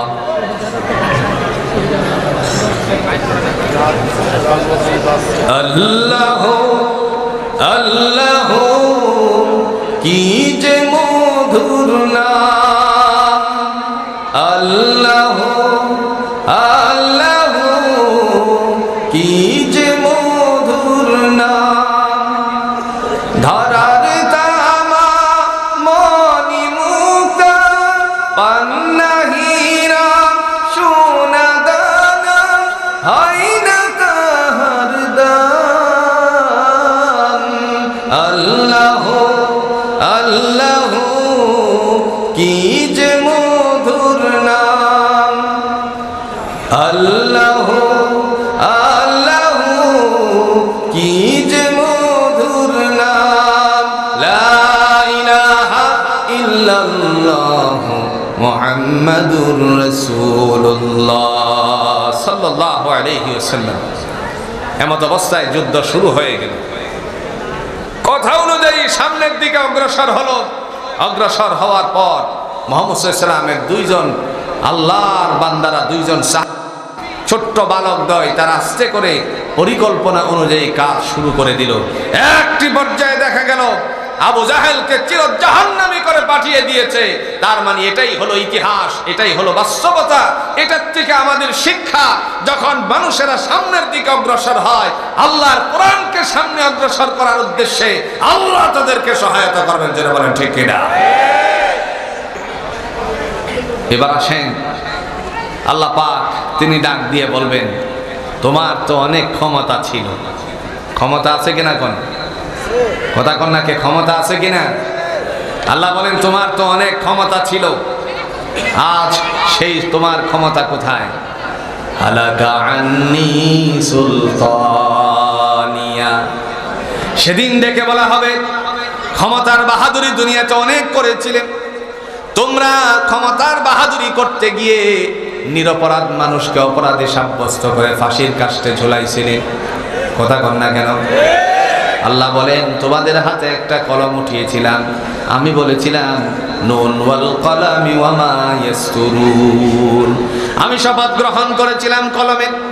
সেদিন তোমাদের হাতে কলম দিয়েছিলাম, তোমরা অন্যায়ভাবে কলমটা চালিয়েছিলে। নিরপরাধ মানুষরা অপরাধী সাব্যস্ত করে তারপর তাদেরকে ফাঁসি কাস্টে ঝুলিয়েছিলে। শুধু তাই নয়, জীবনটারে শেষ বেলায় নিঃশেষ করে দিয়েছিলে, কারাগারের জিন্দেগি পার করিয়েছিলে। দুনিয়ার কাহারো কাছে হিসাব না থাকলে জোরে বলুন তো হিসাব আছে কার কাছে? সেই দিন আল্লাহ রাব্বুল আলামিন হিসাব গ্রহণ করবেন। তার সামনে কোনো ত্রুটি বিচ্যুতি গোপন থাকবে না। তিনি বলবেন লিমানিল মুলকুল ইয়াউম, আজকের রাজা বাদশাহী কার? লিল্লাহিল ওয়াহিদিল কাহ্হার, একমাত্র পরাক্রমশালী আল্লাহ। আর যারা ডান দিকে থাকবে, আল্লাহ পাক রব্বুল আলামিন ডেকে বলবেন তোমরা তোমাদের পরিবারদের সাথে মিলিত হয়ে যাও। মিলিত হওয়ার জন্য তিনি বলবেন একটু সামনের দিকে অগ্রসর হও। হাতে যখন ইশারা মারবি সবাই দৌড় দিবে জান্নাতের দিকে। তার কারণ তাদের ডান হাতে আমলনামা এসেছিল। সেদিন জান্নাতের দিকে দৌড় মারার সময়ে কেমনে তারা জান্নাতের কাছে যাবে, আল্লাহ কি ফয়সালা করবেন সূরা বলুন তো, কোরআনে তার দলিল আছে কিনা? দলিল আছে? জোরে কোন দলিল আছে? দলিল সূরাতুজ জুমারে আল্লাহ পেশ করেন, وسيق الذين اتقوا ربهم إلى الجنة زمرا حتى إذا جاءوها وفتحت أبوابها وقال لهم خزنتها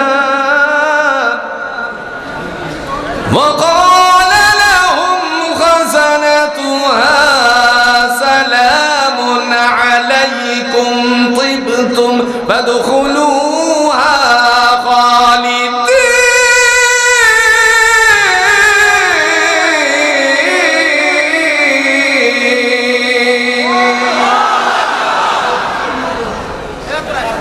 মহান আল্লাহ রাব্বুল আলামিন ডাক দিয়া বলেন, যারা আমি আল্লাহকে ভয় করেছিলে তাদেরকে দলে দলে জান্নাত দেওয়া হবে।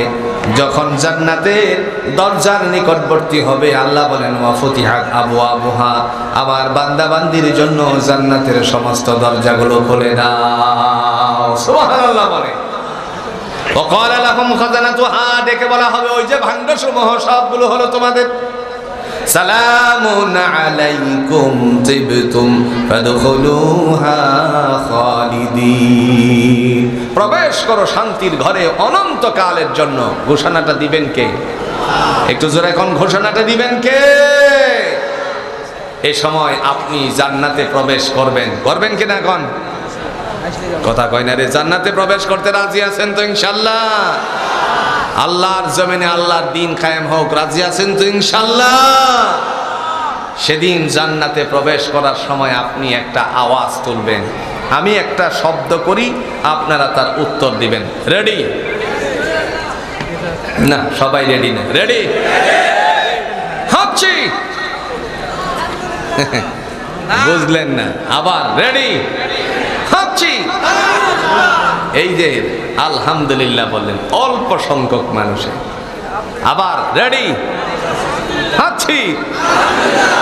দুনিয়ার জমিনে হাঁচি দিলে পরে আলহামদুলিল্লাহ পড়েছেন, নামাজে যাওয়ার পরে সালাত আদায় করার সময় আপনি পড়েছেন আলহামদুলিল্লাহি রাব্বিল আলামিন। আপনি পড়েছিলেন সমস্ত প্রশংসা আল্লাহ তোমার জন্য, যিনি উভয় জাহানের মালিক। দুনিয়াতে ছেলে যখন গোল্ডেন ক্লাস করেছে, দাখিল পরীক্ষায় বাইকুলা ইয়াকুবিয়া দাখিল মাদ্রাসা থেকে একজন ছেলে গোল্ডেন প্লাস করেছে। বাবা দাদা শোনার পরে জোরে বলুন তো পরে কি? একটু জোরে এখন পরে কি? এই যে আলহামদুলিল্লাহটা পড়লো, জান্নাতে ঢোকার আগে এই কাজটাই করবেন। কেমনে করবেন দেখেন, ডাক দিবেন এইভাবে, وقالوا الحمد لله الذي صدقنا وعده وأورثنا الأرض نتبوأ من الجنة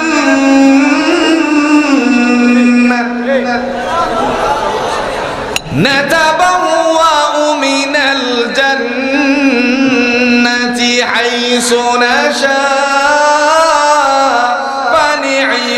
أجر العاملين।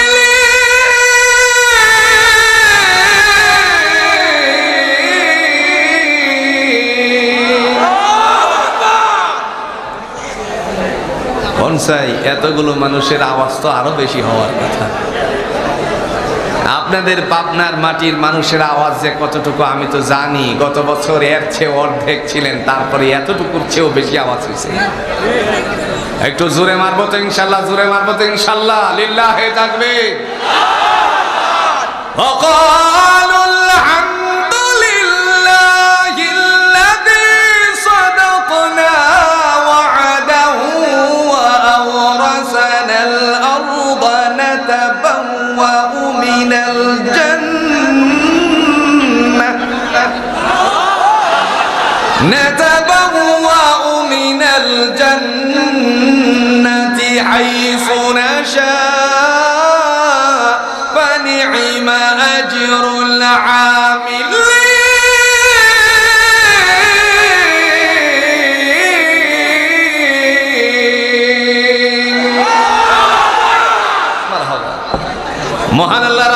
আলামিন সেদিন ডাক দিয়ে বলবেন ওয়াকালুল হামদুলিল্লাহ, আল্লাহ সমস্ত প্রশংসা তোমার।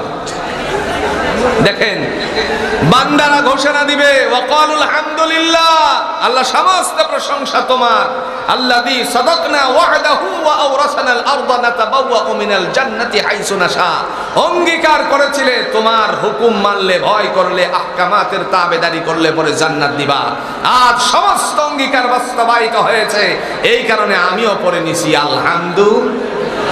আরেকটু জোরে বলেন আলহামদু। সুবহানাল্লাহ আলহামদুলিল্লাহ লা ইলাহা ইল্লাল্লাহ সুবহানাল্লাহ আলহামদুলিল্লাহ সুবহানাল্লাহ আলহামদুলিল্লাহ লা ইলাহা ইল্লাল্লাহ। তুমি বাঁচাও, তুমি মারো, অবিরত ক্ষমা করো। তুমি বাঁচাও, তুমি মারো, অবিরত ক্ষমা করো। ধরার যে জন তাকে ধরো, ধরার যে জন তাকে ধরো। তোমার মুঠোয় সবই আল্লাহ। সুবহানাল্লাহ আলহামদুলিল্লাহ লা ইলাহা ইল্লাল্লাহ সুবহানাল্লাহ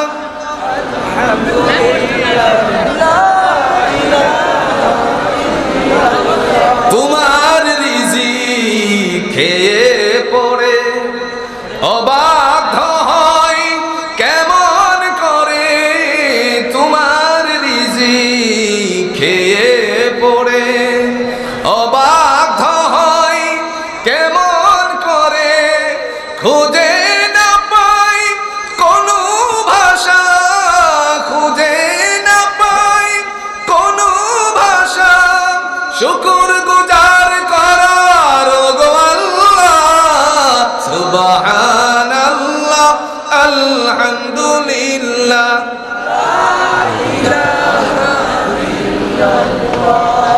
সুবহানাল্লাহ আলহামদুলিল্লাহ লা ইলাহা ইল্লাল্লাহ। প্রশংসা হবে কার? জান্নাতে প্রবেশ করার জন্য আল্লাহ বলার পরেই সে মানুষ বলবে ওয়াকালুল হামদুলিল্লাহ, আল্লাহ সমস্ত প্রশংসা তোমার। এবার জান্নাতে পা দিয়ে ঢুকলো। বুঝেন কোথায় গেছে এখন? একটু জোরে এখন কোথায় গেছে? কোন হাতে আমলনামা এসেছিল? আরো জোরে বলেন কোন হাতে? এবার আল্লাহ বলেন ফেরেশতাদেরকে ডেকে, ও আমার ফেরেশতারা, আমার বান্দা বান্দি দুনিয়াতে সৎ কাজ করেছিল, তাদের মনে মনে ছিল আল্লাহর আইন চাই, সৎ লোকের শাসন চাই। আহারে সৎ লোক খুঁজে পাওয়া বড় কঠিন হয়ে যাচ্ছে। ইনশাআল্লাহ এই জমিনের মধ্যে সৎ লোকের শাসন ব্যবস্থা কায়েম হবে ইনশাআল্লাহ। ওমর ইবনুল খাত্তাব রাদিয়াল্লাহু তাআলা আনহুর যুগের চিত্রগুলো আমাদের মনে আছে। বিগত দিনে দুর্দশা মানুষের পাশে যেইভাবে দাঁড়িয়েছিলেন জামাত ইসলামে আমির ডাক্তার শফিকুর রহমান সাহেব, আল্লাহর বান্দার সেই অবস্থাটুকু আমরা লক্ষ্য করেছিলাম। আমার কথা বলার উদ্দেশ্য হলো ইসলামী শাসন ব্যবস্থা হোক, সমস্ত উলামা ইকরাম ঐক্যবদ্ধভাবে এদেশের মধ্যে কোরআনের রাজ কায়েম হোক, সেটাই আমরা কামনা করি। কথা বলেন ঠিক? দিন হবে আল্লাহ, জমিনও আল্লাহ। খালাকাস সামাওয়াতি ওয়াল আরদি তিবাকা, আল্লাহ বলেন আসমান আর জমিনটারে আমি সৃষ্টি করেছি। সুতরাং স্রষ্টা হচ্ছেন এক, তিনি ছাড়া আর কোনো মালিক নেই। সেই অবস্থায় আল্লাহ পাক রব্বুল আলামিন ঘোষণা দিয়েছেন, যখন জান্নাতের ভিতরে তারা প্রবেশ করবে আল্লাহ ডেকে বলেন, ও আমার ফেরেশতারা যারা দুনিয়াতে কষ্ট করে আমার এখানে এসেছে, আমার হুকুমের তাবেদারি করে এসেছে, আজকের দিনে তাদের জন্য তোমার আমার জান্নাত থেকে একটা বসার বন্দোবস্ত করে দাও। দলিল আছে, কথা কন্যাকে দলিল আছে। দলিল সূরাতুর রহমানের পরের যে সূরা সূরাতুল ওয়াকিয়াতে আল্লাহ পাক ঘোষণা দিচ্ছেন, আলা সুরুরিন মাওদুনাতিন মুত্তাকিইনা আলাইহা মুতাকাবিলিন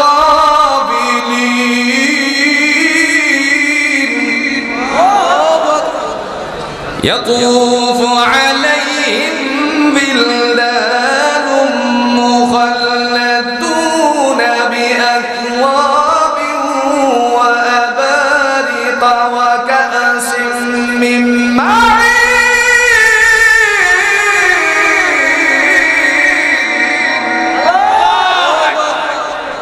লা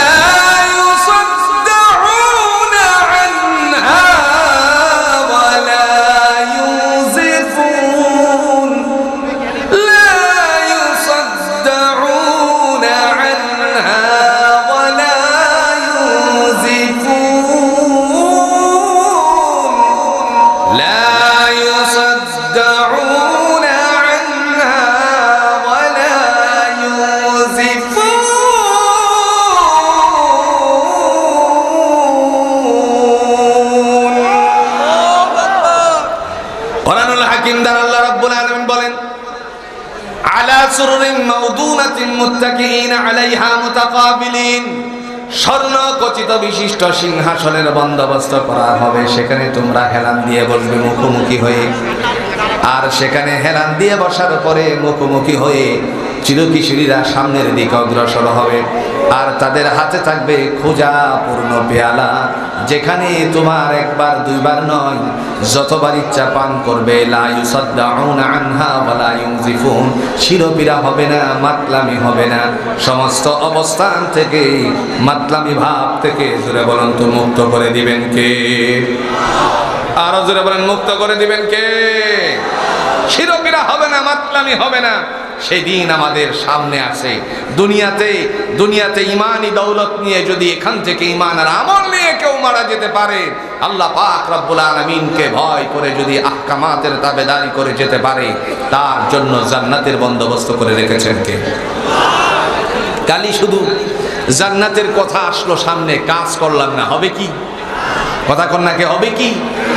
মসজিদে নববীতে রিয়াদুল জান্নাত আল্লাহ রাসূল সাল্লাল্লাহু আলাইহি সাল্লাম সাহাবীদের সাথে সর্ব অবস্থায় জান্নাতের কথাগুলো বলতেন।